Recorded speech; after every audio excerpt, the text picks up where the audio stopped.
दोस्तों, बरेली में तौकीर रजा, जिसका साम्राज्य पूरी तरह चलता था, योगी शासन में पूरी तरह से ध्वस्त हो गया है और अब वहां बुलडोजर गरज रहा है। दूसरी तरफ पुलिस और प्रशासन वहां जो तौकीर रजा के निकट सहयोगी हैं, जिनके भी अवैध धंधे हैं, उन सब पर लगाम कस रहा है।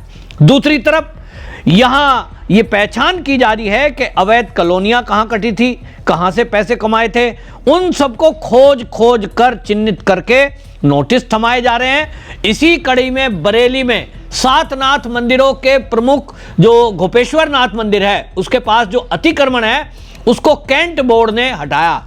50 स्थायी और 80 अस्थायी ऐसे कब्जाधारियों के कब्जे हटाए गए जो वहां बरसों से कब्जा जमाए बैठे थे। लेकिन कैंट एरिया में भी सोचिए, शासन प्रशासन की हिम्मत नहीं होती थी कि किसी कब्जेधारी को हटा सके, क्योंकि मौलाना तौकीर रजा का उनके सर पर हाथ था।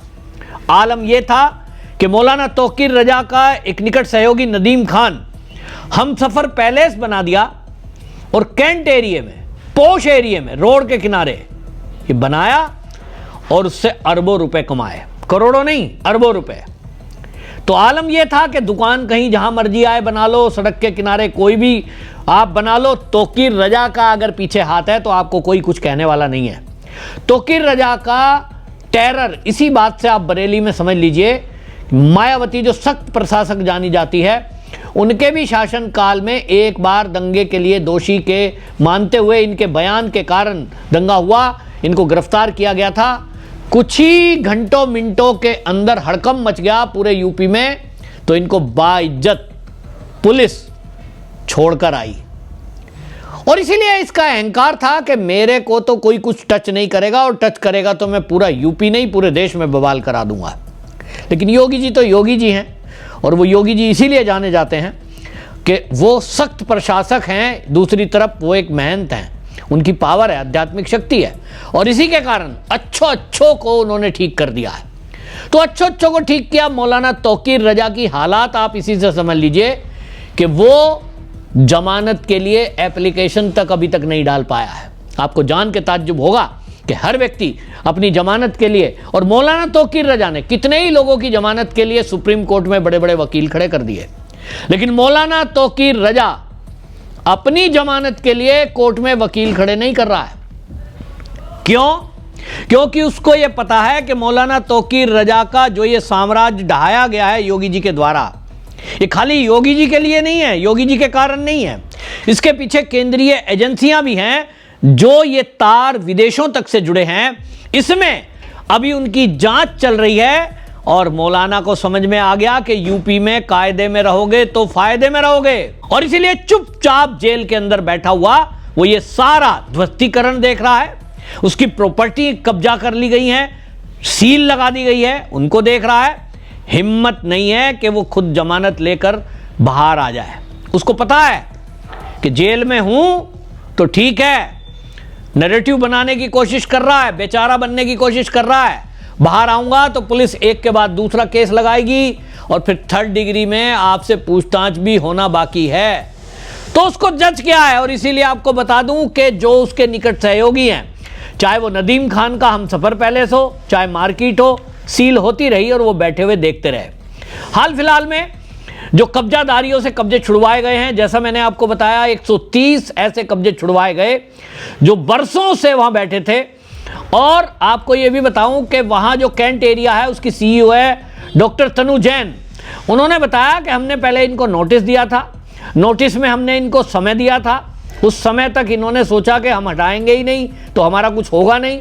लेकिन अब माहौल बरेली का बदला, योगी जी का बुलडोजर गरजा, मौलाना तौकीर को जेल भेजा, तो बाकी प्रशासन की भी हिम्मत आई, तो बुलडोजर लेकर के ये 50 स्थायी और 80 अस्थायी जो निर्माण थे उनको गिराया गया है। वापस से जो बरेली के अंदर कब्जा किया हुआ था, इसको हटाया गया है। दूसरी तरफ बरेली विकास प्राधिकरण यानी बीडीए ने बिरथी चैनपुर क्षेत्र के रामनगर गोटिया गांव में वहां कॉलोनी कट गई। 4000 वर्ग किलोमीटर पे सरकारी जमीन पे कॉलोनी काट दी।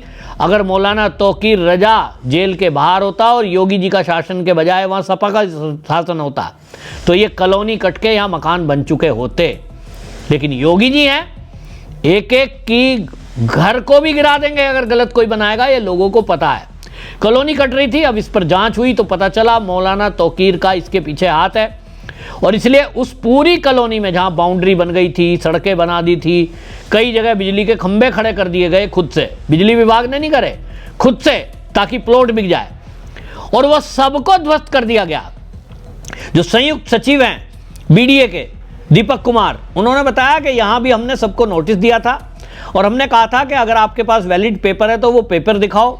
कोई पेपर लेकर नहीं आया क्योंकि पेपर थे नहीं, अवैध कब्जा था ये हमें पता था। लेकिन कल को ये लोग कोर्ट जाते हैं तो कोर्ट में कई बार ये कहा जाता है कि साहब धर्म देखकर, जाति देखकर योगी जी कार्रवाई कर रहे हैं, तो कोर्ट में कोई ऐसी बात ना हो और हमारे पास पक्के सबूत हों और कानून के जरिए काम हो, इसलिए इनको नोटिस थमाया गया कायदे से। और जब अब कुछ नहीं कर पाए तो ये बुलडोजर की कार्रवाई तो होनी है। तो इसमें जो केंद्रीय एजेंसी हैं उनके पास इनपुट थे कि बरेली से बैठा हुआ मौलाना तौकीर रजा पूरे देश में माहौल खराब करने के लिए बयानबाजी नहीं कर रहा है, सोशल मीडिया की पूरी टीम चल रही है, उनको फंडिंग की जा रही है, बड़े बड़े वकील हायर किए जा रहे हैं, आतंकवादियों तक के केस लड़े जा रहे हैं और उसके लिए चंदा जुटाया जा रहा है और ये चंदा विदेशों से भी जुटाया जाता है। और इसलिए एजेंसियों ने तय किया कि अब वो कहते हैं ना कि भाई जो अपराधी की मां है उसको ही पकड़ो, तो कुल मिलाकर के मौलाना तौकीर रजा को जो जेल में डाला है उसके बाद से वो खुद से जेल से बाहर नहीं आ रहा, क्योंकि पता है कि बाहर आया तो और भी पूछताछ होगी। हालांकि कब, वो कहते हैं बकरे की अम्मा कब तक खैर मनाएगी। योगी प्रशासन देख रहा है और बता दिया है कि बवाल करने की कोशिश की, क्योंकि आप देखिए जितने बयान वक्फ बोर्ड को लेकर के मौलाना तौकीर के आए वो हर बयान ऐसा था कि पूरे देश में बवाल करा दो। इसी तरह सीएए के प्रोटेस्ट के समय हमने देखा यही लोग थे दंगे फसाद कराने के पीछे। और इसलिए योगी जी की पुलिस जो है अब ये समझ गई, जैसे मोदी जी के बारे में कहते हैं कि केंद्र की एजेंसी चाहे सीए का प्रोटेस्ट हो रहा है, कुछ हो रहा है, शांति से बैठकर पहले देखती हैं कौन क्या कर रहा है, कहां से फंड आ रहा है, सारा इंटेलिजेंस इनपुट इकट्ठा करते हैं और उसके बाद कानून सम्मत कार्रवाई की जाती है, ताकि सुप्रीम कोर्ट तक में भी जब जाकर खड़ा हो वहां भी कोई राहत देने की बात ना कर सके, क्योंकि ये लोग विक्टिम कार्ड खेलने में बड़े माहिर हैं। हम योगी जी के शासन में परेशान हैं साहब, धर्म देखकर कार्रवाई की जा रही है। योगी जी के नाम पे कितनी वीडियो चलाई गई, सोचिए। जब योगी जी 2017 में सीएम बने यूपी के, उनके पुराने वीडियो निकाल के लाए गए, जो उन्होंने कभी हिंदू महासभा और जो हिंदू वाहिनी थी उनमें कभी भाषण दिए, उन ला के निकाल के देते थे। ये देखो योगी जी मुसलमान को क्या कह रहे हैं, ये देखो ये क्या। अरे भाई वो उस समय एक सांसद थे और आज की डेट में मुख्यमंत्री हैं। मुख्यमंत्री होना, एक प्रदेश को चलाना, और वो भी देश के सबसे बड़े प्रदेश को चलाना बहुत कठिन काम है। लेकिन योगी जी ने सिद्ध कर दिया है कि अगर इच्छा शक्ति प्रबल हो तो कोई मुख्यमंत्री बड़े से बड़े प्रदेश और टेढ़े से टेढ़े प्रदेश, मैं टेढ़ा इसलिए कह रहा हूं क्योंकि यहां सबसे ज्यादा अपराध, सबसे ज्यादा गंदी राजनीति, जाति की राजनीति, धर्म की राजनीति, दंगों की राजनीति, ये सब करने वाले और उनको सपोर्ट करने वाले अपराधियों को राजनीतिक दल, ऐसे सब कुछ जो यहाँ है वो यूपी है उसका नाम।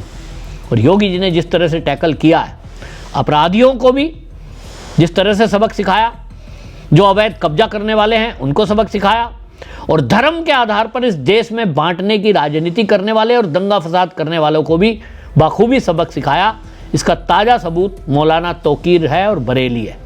तो बरेली में लगातार एक्शन होता रहेगा और अभी अगले कुछ दिनों में आप देखेंगे कि और भी बड़े एक्शन होने की तैयारी, करने की तैयारी योगी गवर्नमेंट कर रही है।